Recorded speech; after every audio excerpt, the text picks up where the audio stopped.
Hello everyone, I am back with another video. Today I am going to talk to you about trance healing of psychological disorders. I would not even go on to say that about psychological disorders, as you can heal psychological, psychosomatic, or just minor mood fluctuations, obsessions, all through trance healing. Now, trance healing is not something that is like a supernatural or something that is beyond understanding. Well, it is a bit complicated, to be honest, but I'll try to make it simpler and more comprehensible.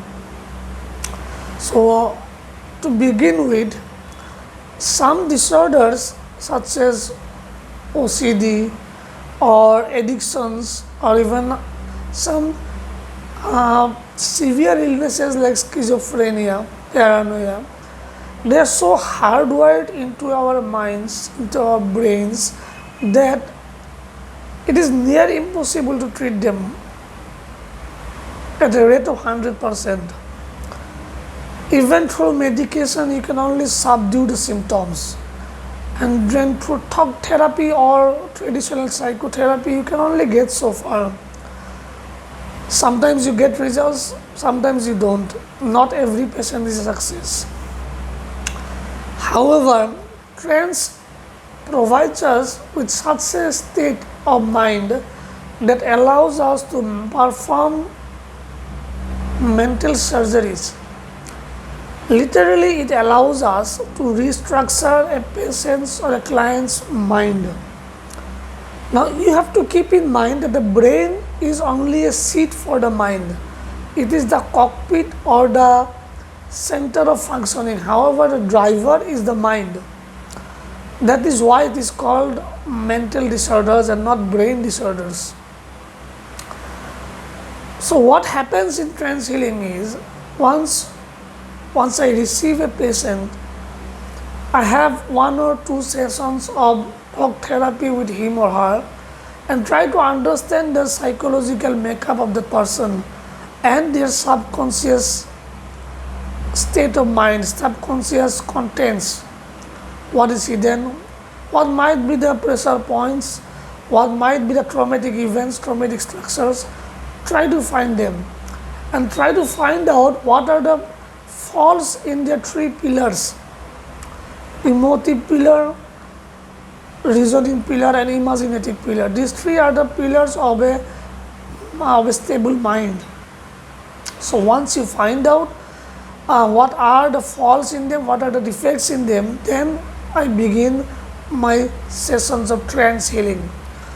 Now, trance healing can take the form of hypnotherapy, or it can take I sometimes like to incorporate spiritual techniques in it as well, because whether we accept it or not, mind has been there for centuries upon centuries, thousands of years, and these disorders are not something new that has come just in this century or just in a few years. This has been there for so many years, so many thousands of years. And before the advent of modern psychotherapy, traditional methods or spiritual methods were used to heal these minds.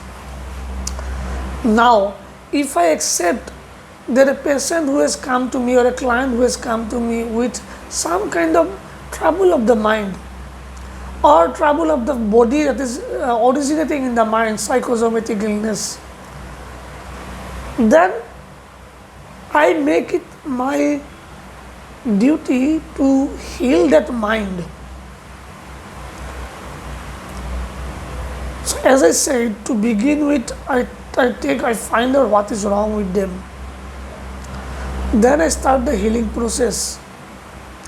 Sometimes I use hypnotherapy and try to heal and restructure their thoughts and their minds through suggestions, either direct or indirect suggestions. Because in hypnotherapy, the patient is in such a state where his or her body is inactive, and I can control his or her senses, the 5 senses, I can control them. Thus, it provides me with a unique way to restructure their mind, to heal their mind, so that all the faulty connections, all the faulty notions and pathological thoughts can be circumvented around, so that I can just slice them off and rewire their minds in a positive way. Then the healing process starts on its own. Some other times I incorporate techniques like Tratak. I am not going to talk about what is Tratak or what, because these are another big huge topics.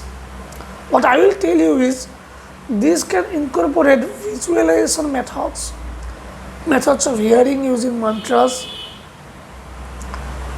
methods involving other senses, or sometimes methods that involve silencing all the senses and just awakening the mind. Silencing the entire body and just awakening the mind. Suppose a child comes to me with ADHD. Now the mind is a monkey mind in such cases. So what I do is I can put them on some form of tratak.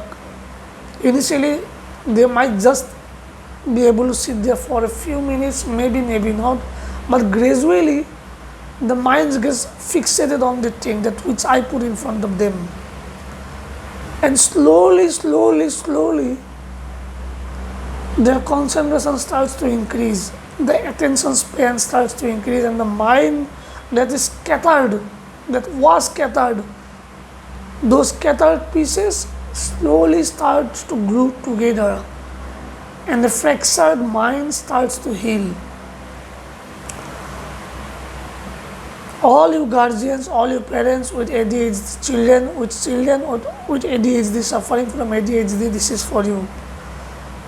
A very good way to heal a fractured mind of a child. For people who are obsessed with things, you need to heal them from within. Sometimes even hypnotherapy is a very good way to heal with addictions and OCD, obsessive compulsive disorders. Even Tratak or even trance meditation can work.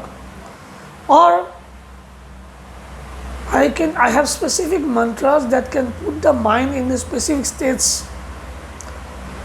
Once you do them, the chanting with or without sound takes its effect and the person starts to heal.